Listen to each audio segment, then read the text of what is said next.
এখন 11:30, মাঝে অনেকটা সময় কেটে গেছে। জলখাবার খাওয়া হয়েছে, বাড়িতে ফোন করা হয়েছে, ঢাকাঢুকি দিয়ে একটু বসে থাকা হয়েছে। এসেছি এবার দুপুরে রান্না করতে। আজকে করব চিকেন মখমলি। কড়াইতে অল্প তেল নিয়েছি, দিয়ে পেঁয়াজ, কাজু আর কাঁচা লঙ্কা এই তিনটেকে দিলাম একটু ভাজতে। আর এইদিকে এবার চিকেনটাকে ম্যারিনেট করব। আর একদিকে দিয়েছি ভাত করতে। ওটা ওইদিকে ভাজা হতে থাক, এইদিকে এবার চিকেনটাকে ম্যারিনেট করতে দেবো।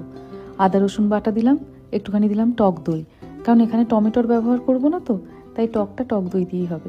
দিলাম পরিমাণ মতো নুন, গোলমরিচের গুঁড়ো আর অর্ধেক লেবুর রস। এটা আমাদের বাগানের গাছের লেবু, প্রচণ্ড দেখছি রস হয়েছে।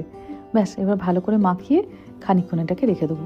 ফ্রোজেন মাংস তো খুব বেশি ম্যারিনেশনের দরকার নেই, ওই আধ ঘন্টা মতো থাকলেই হবে। এই রেসিপিটা বানানোর কারণ হলো, এক তো দেখলাম রিভিউ ভীষণ ভালো আর ভীষণ চটজলদি হয়ে যায়। এটা ঠান্ডা হয়ে গেছে, চিকেনটার এবার গ্রেভি করব এটা দিয়ে। এটাকে এবার পেস্ট করে নেবো। কাঁচা লঙ্কার ব্যবহার করেছি আমি এখানে বেশি, কারণ গোটা ঝালটা কাঁচা লঙ্কা দিয়ে করারই ইচ্ছা আছে। তবে বাড়িতে যদি আপনার বাচ্চা না থাকে, আর একটু বেশি করে কাঁচা লঙ্কা দিতে পারেন। এটা যত নাকি ঝাল হবে তত বেশি এটা স্বাদ হবে। এক মুঠো ধনেপাতা আর অল্প একটুখানি জল দিয়ে তার মশলাটাকে এবার একটু পেস্ট করে নিই। এবার কড়াইতে মধ্যে কিছু গোটা মশলা দিচ্ছি। গোটা জিরে, গোটা একটা বড় এলাচ, ছোট এলাচ, দারচিনি আর লবঙ্গ অল্প একটুখানি ভেজে নিয়ে এবার যে মশলাটা পেস্ট করলাম সেটাকে দিয়ে দিলাম। কি সুন্দর রঙটা এসেছেও দেখুন। ধনেপাতা ছিল আর কাঁচা লঙ্কা ছিল, ওই জন্য বেশ সুন্দর সবুজ সবুজ মতো হয়েছে। মাংসটাও আধ ঘন্টার উপর ম্যারিনেট হয়ে গেছে। এবার মাংসটাকে দিয়ে দিলাম। কোনো গুঁড়ো মশলার ব্যবহার আজ আর করবো না। না জিরে গুঁড়ো, না ধনে গুঁড়ো, না হলুদ গুঁড়ো, না লঙ্কা গুঁড়ো।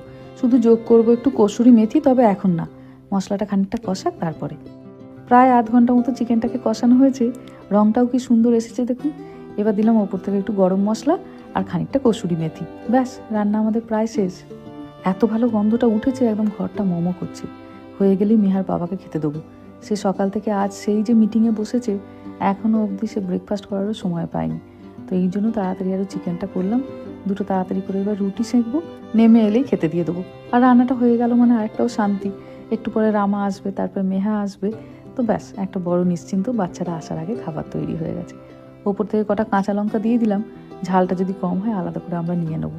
থালায় আছে অল্প চিকেন, দুটো রুটি আর একটু পেঁয়াজ। চলুন দিয়ে দিই। এই নাও, আজকে নতুন রকমের একটা চিকেন খেয়ে বলো কেমন হয়েছে। ভয়ঙ্কর গরম তো। ভয়ঙ্কর গরম, ভয়ঙ্কর গরম। একটু ফুঁ দিয়ে খাও, ফুঁ দিয়ে। একটা কাঁচা লঙ্কাও দিয়েছি, যদি খাও। বিরাট গরম, যা ধোঁয়া উঠছে। দারুণ, ভালো আছে? নতুন রকমের লাগছে একটু। কি যেন ফ্যান্টাবুলাস। ওকে, ভালো আছে, দারুণ। নিশ্চয়ই তোমার